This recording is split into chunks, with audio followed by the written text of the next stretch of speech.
الحمد لله رب العالمين والصلاة والسلام على سيد الأنبياء والمرسلين وعلى آله وصحبه أجمعين ومن تبعهم بإحسان إلى يوم الدين. أما بعد، أعوذ بالله من الشيطان الرجيم. بسم الله الرحمن الرحيم. وذروا ظاهر الإثم وباطنه. وقال الله تبارك وتعالى: ظهر الفساد في البر والبحر بما كسبت أيدي الناس. اللہ تعالیٰ قرآن مجید میں ارشاد فرماتے ہیں کہ تم کھلے ہوئے گناہ کو بھی چھوڑ دو اور چھپے ہوئے گناہ کو بھی چھوڑ دو.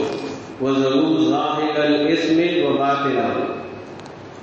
اعلانیہ گناہ کو بھی چھوڑ دو اور خفیہ گناہوں کو بھی چھوڑ دو. دوسری آیت جو تلاوت کی اس میں اللہ تعالیٰ ارشاد فرماتے ہیں: ظہر الفساد فی البر والبحر بما کسبت ایدی الناس.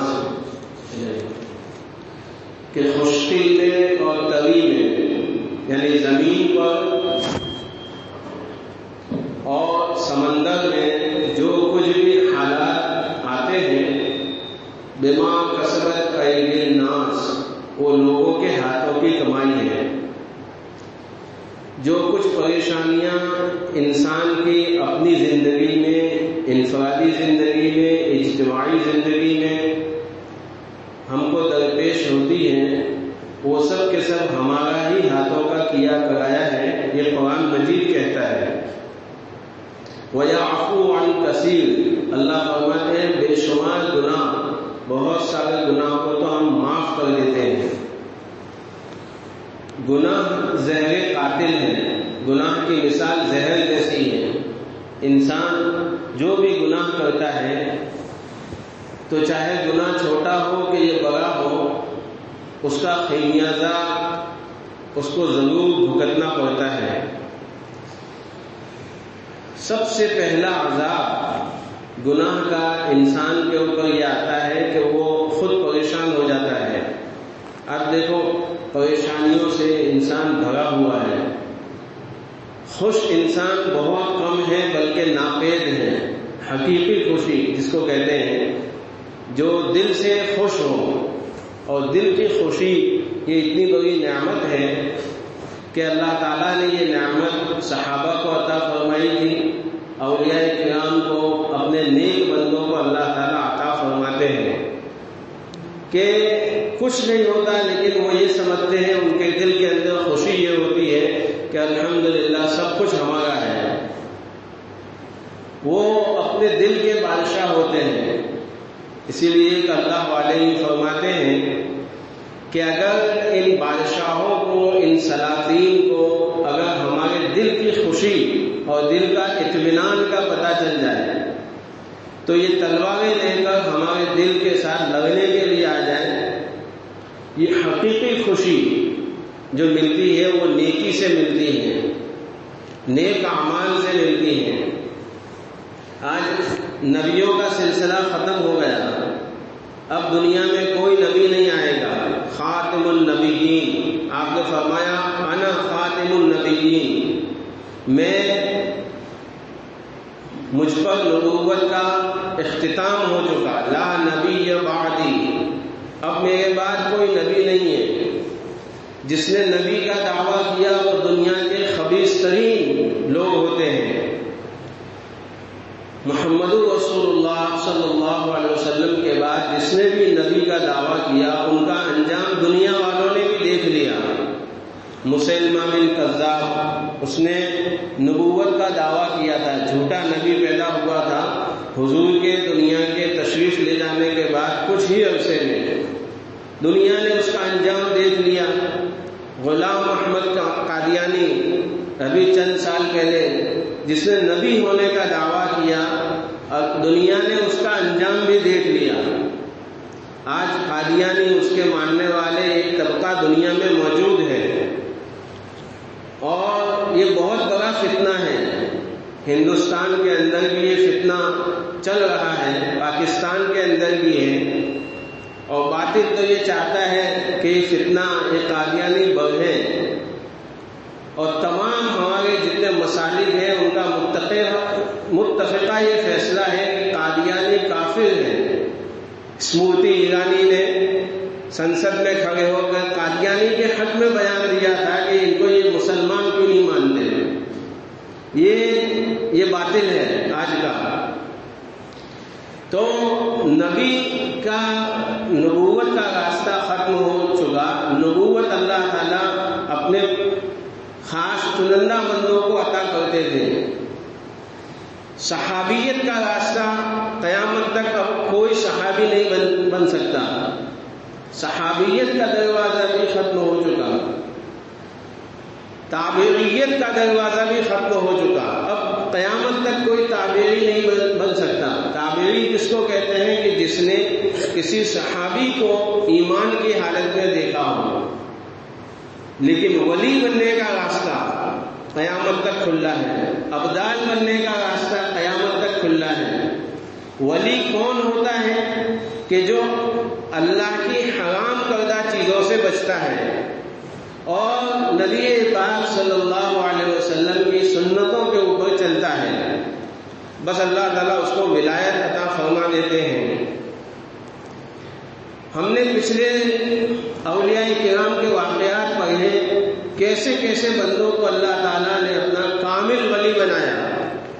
فضیل بن عیاض یہ کوئی معمولی انسان نہیں تھے، کوئی نیک انسان نہیں تھے۔ آج ان کے نام، ان کے نام نامی اولیاء کرام کے سر فہرست میں لیا جاتا ہے۔ حضرت فضیل بن عیاض رحمۃ اللہ علیہ، ان کا جب ہم نام لیتے ہیں تو دلوں میں ٹھنڈک محسوس ہوتی ہے۔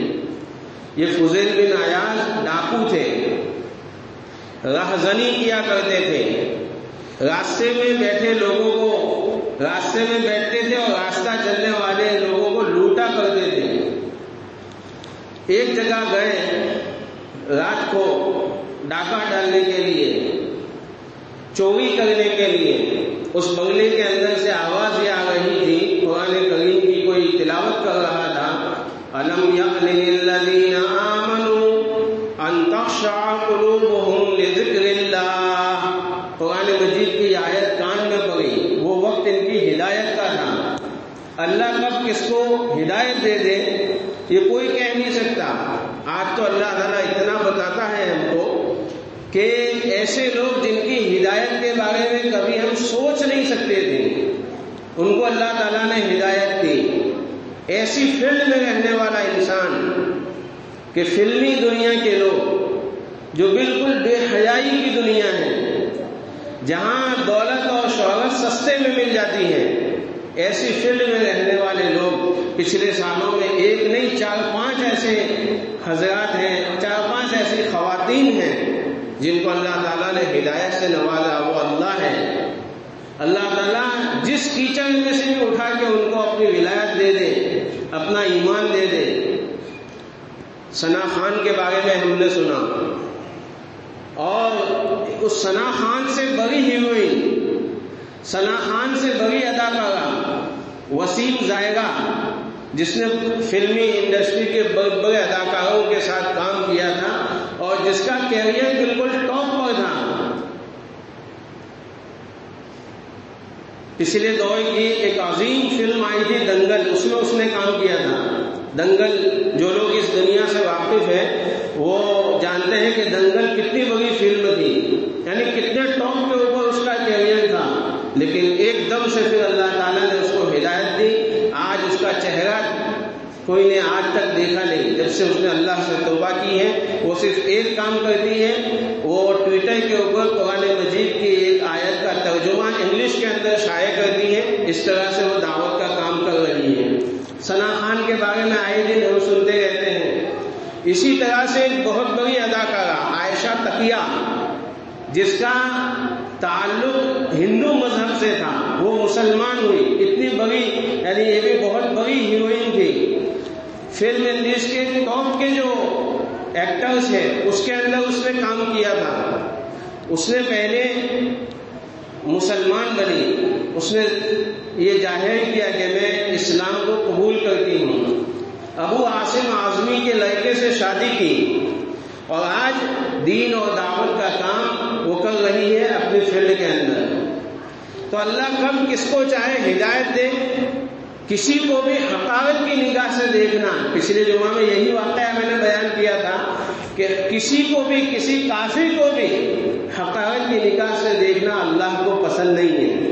حضرت تھانوی رحمۃ اللہ علیہ یوں فرماتے تھے کہ کسی کافر کو بھی حقارت کی نگاہ سے مت دیکھو کہ کیا پتہ آخری وقت میں اللہ اس کو ایمان دے دے اور تم سے ایمان چھین لے دے. اعتبار خاتمے کا ہے. آج کوئی پیرانی پیر ہے، کوئی حضرت جی ہے، کوئی ولیوں کا سردار ہے، لیکن اعتبار کس کے اوپر ہے؟ خاتمے کے اوپر ہے. اگر ایمان پر خاتمہ ہوا تو اس کو پیرانی مبارک، اگر ایمان پر خاتمہ ہوا تو اس کو اس کی حضرت جی مبارک. لیکن سب کچھ چلا جائے گا. اگر ایمان چلا گیا تو سب کچھ چلا جائے گا. حضرت شیخ الحدیث مولانا زکریا صاحب رحمۃ اللہ علیہ پچھلے دور کے قطب الاقطاب تھے. اپنے زمانے کے سب سے بڑے ولی جس کو کہتے ہیں قطب الاقطاب. اللہ تعالیٰ ہر زمانے میں 500 ولیوں کو زندہ رکھتا ہے. اگر کسی کا انتقال ہو جاتا ہے تو فوراً اس کی جگہ دوسرا لے لیتا ہے. 40 ابدال ہر زمانے میں زندہ رہتے ہیں. ابدال کی صفات حضرت شیخ نے فضائل اعمال میں لکھی ہے کہ جو برائی کرنے والوں کے ساتھ اچھا سلوک کرتے ہیں، جو ظلم کرنے والوں کو معاف کر دیتے ہیں، یہ ابدال کی صفات ہے. اللہ تعالیٰ 7 نجبہ کو ہر زمانے میں زندہ، ان 40 ابدال میں سے 7 کو اللہ تعالیٰ نجبہ بناتے ہیں، 10 کو نقبہ بناتے ہیں، 7 کو نجبہ بناتے ہیں. اور پھر ان 7 میں سے اللہ تعالیٰ 2 حضرات کو قطب بناتے ہیں. وہ قطب جو ہے وہ تمام ولیوں کا سردار ہوتا ہے. پھر وہ 2 قطب میں سے اللہ تعالیٰ ہر زمانے میں ایک غوث کو زندہ رکھتے ہیں، جیسے حضرت پیران پیر شیخ عبد القادر جیلانی رحمۃ اللہ علیہ جن کو غوث اعظم کہا جاتا ہے. تو یہ ہر زمانے میں ایک ہی غوث ہوتا ہے. حضرت شیخ الحدیث رحمۃ اللہ علیہ جو شخصیت تھی وہ قطب الاقطاب تھی. یعنی یہ 2 قطب اللہ تعالیٰ زندہ رکھتے ہیں، اس میں سے ایک قطب کی شخصیت کو پہنچے ہوئے تھے. حضرت مولانا منظور نعمانی رحمۃ اللہ علیہ نے ان کی زندگی میں ان کو کہا کہ حضرت میں آپ کے حالات لکھنا چاہتا ہوں، آپ کی زندگی کے بارے میں لکھنا چاہتا ہوں تاکہ بعد میں آنے والے لوگوں کے لیے ہدایت ہو، نجات کا لیے راستہ بنے کہ کیسے ہمارے حضرت بنے. تو حضرت شیخ الحدیث مولانا زکریا صاحب رحمۃ اللہ علیہ نے جو جواب دیا ہے کہ آپ کی بات تو ٹھیک ہے، اللہ تعالیٰ نے مجھے حدیث کا علم عطا فرمایا اور پوری جماعت کے کام کا بڑا بنایا. اصل جماعت کے کام کے بڑے حضرت شیخ الحدیث تھے اور بہت ساری نعمتوں سے نوازا تھا. لیکن میرے پیارے مولوی صاحب اعتبار خاتمے کا ہے. کتنا پیارا جواب تھا. اگر میرا خاتمہ ایمان پر ہوتا ہے تو میں کامیاب ہوں، اگر خاتمہ ایمان پر نہیں ہے تو میں ناکام ہوں.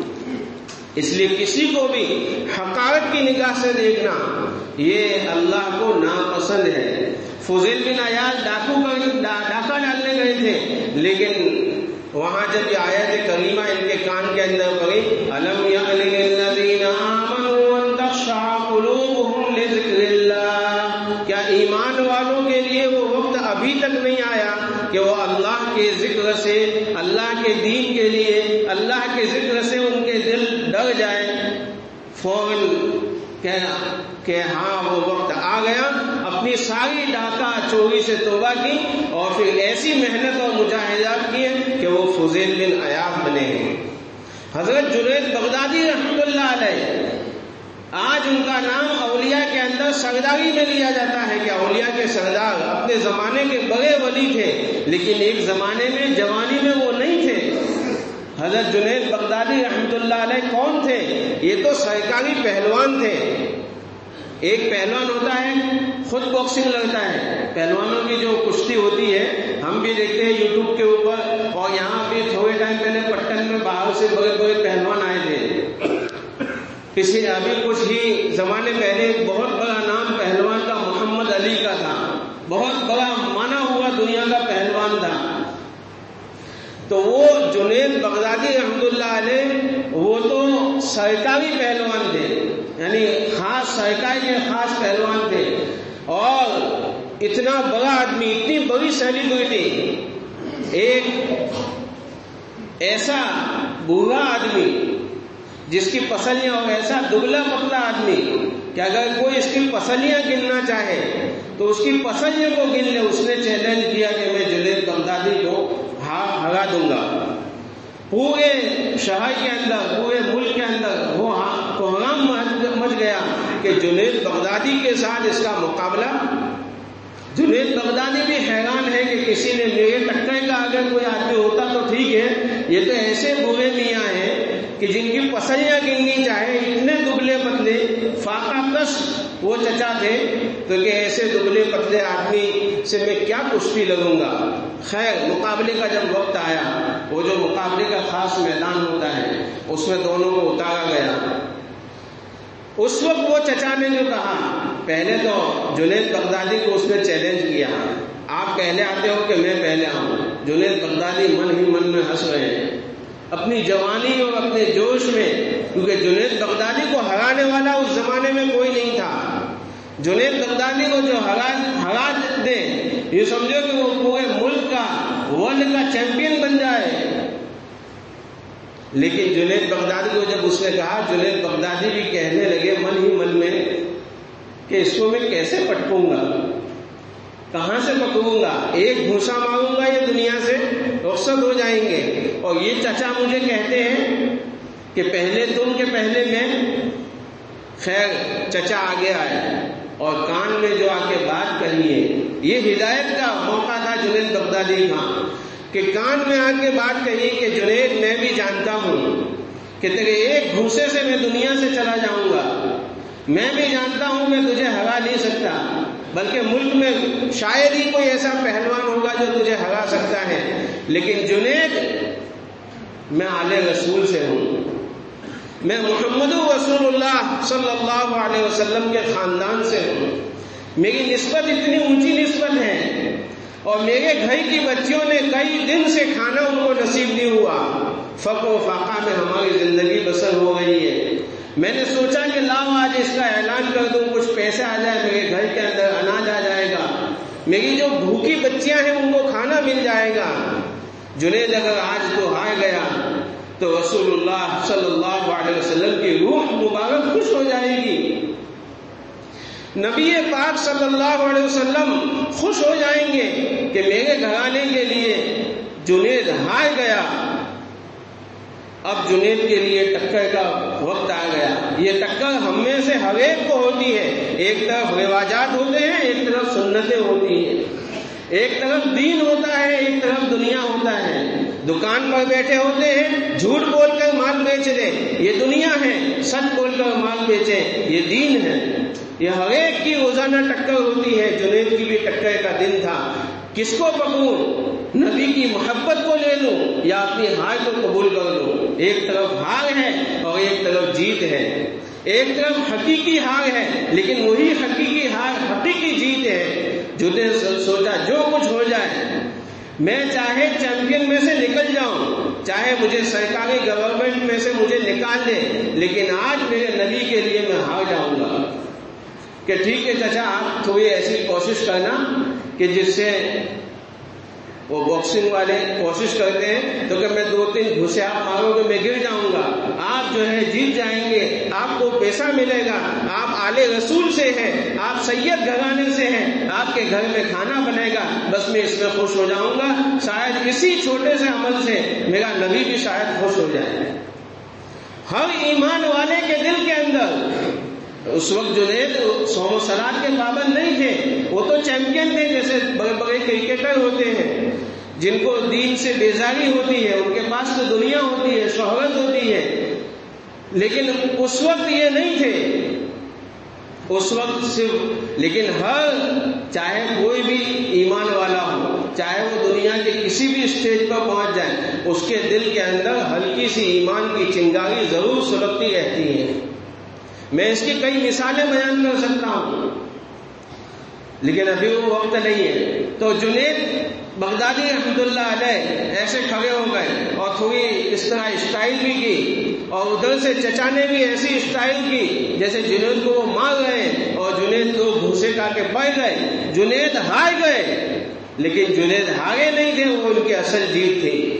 جنید گھر گئے ہیں، چچا کو تو پیسہ مل گیا، جنید گھر گئے ہیں، رات کو سوئے ہیں، سرور کائنات رحمت دو عالم صلی اللہ علیہ وسلم کی خواب میں زیارت ہوئی، اور آقا صلی اللہ علیہ وسلم نے فرمایا جنید آج تو نے میرے گھرانے کے لیے، میرے سید گھرانے کے ایک بوڑھے چچا کے لیے آج تو ہار گیا، اب دیکھ اللہ تجھے کتنا اٹھاتا ہے، پوری دنیا تیری عزت کرے گی، پوری دنیا میں تیرا نام چمکے گا۔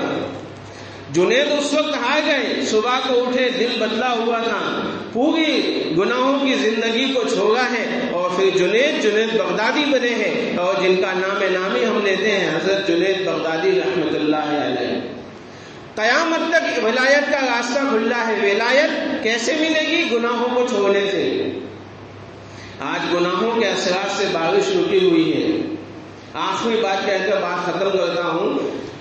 آج گناہوں کے اثرات سے دیکھو، میں نے قرآن کی آیت پڑھی، ظہر الفساد فی البر والبحر بما کسبت ایدی الناس، خشکی میں اور تری میں جو کچھ حالات آتے ہیں وہ سب انسانوں کی کمائی ہے۔ جب مالدار لوگ زکوٰۃ کو روک لیتے ہیں، جب ہر گھر کے اندر ظلم عام ہو جاتا ہے، شوہر بیوی پر ظلم کرتا ہے، بڑا بھائی چھوٹے بھائی پر ظلم، باپ اولاد پر ظلم، یا جس طرح ساس بہو کے اوپر ظلم، نند بھاوت کے اوپر ظلم، جب ظلم عام ہو جاتا ہے، جب بے حیائی اور گناہ عام ہو جاتے ہیں، تو پھر اللہ تعالیٰ آسمان سے بارش کو روک لیتے ہیں۔ آج بارش رکی ہوئی ہے۔ آج پورے شہر پٹن کی ترکے علماء کرام کی طرف سے یہ مشورہ کیا گیا کہ آج کے اندر خطبہ استسقاء پڑھا جائے گا، آج اجتماعی دعا ہوگی نماز کے بعد، تاکہ اللہ تعالیٰ اپنی رحمت نازل کرے۔ اگر بارش نہیں آئی تو کیا ہوگا؟